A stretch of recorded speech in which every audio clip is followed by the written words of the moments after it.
Howdy. Today I have a review for you of the LEGO Icon set number 10363, Leonardo da Vinci's Flying Machine. This set comes with one minifigure, 493 pieces, and retails in the United States for $50. Let's get into it.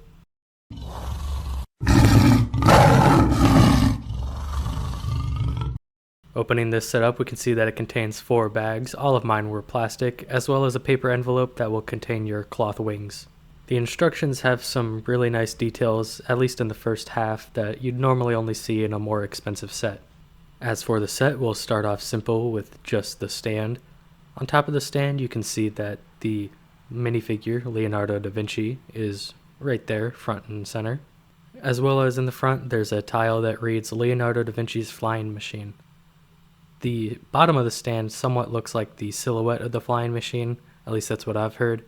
I can understand where people get it. It's also built at a sort of angle so that when you do mount the flying machine, it looks like it's either taking off or just flying upwards.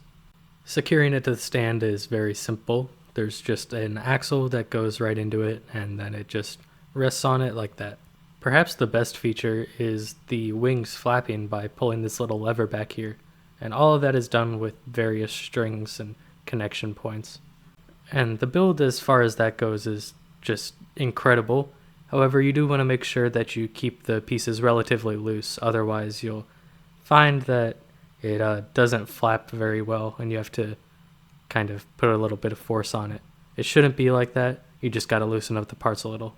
There's also a spring suspension piece and a rubber piece in the back that returns it to its normal state, so you don't have to worry about pushing it forward, it's just the one action backwards. And if you're a big fan of LEGO, you might know about the Dune Ornithopter. This kind of gives me the same feeling, and it's a third of the price, so it's something that I really do enjoy.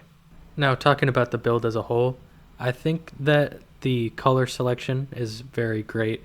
You know, Leonardo da Vinci's drawings were obviously on the tan paper, and everyone's familiar with how those look.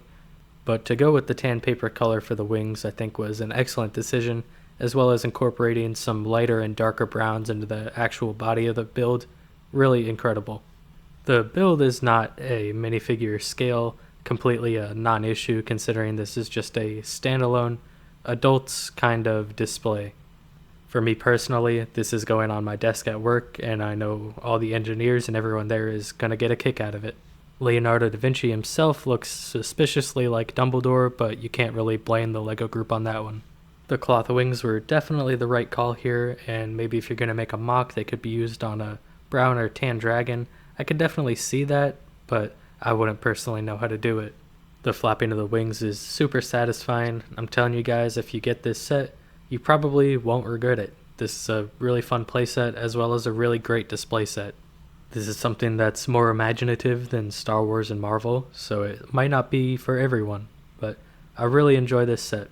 LEGO has always been a big hobby of mine, and this is the first set in probably 2 or 3 years that I've bought on release day. And fortunately, I'm not one bit disappointed. It's worth the $50, looks great.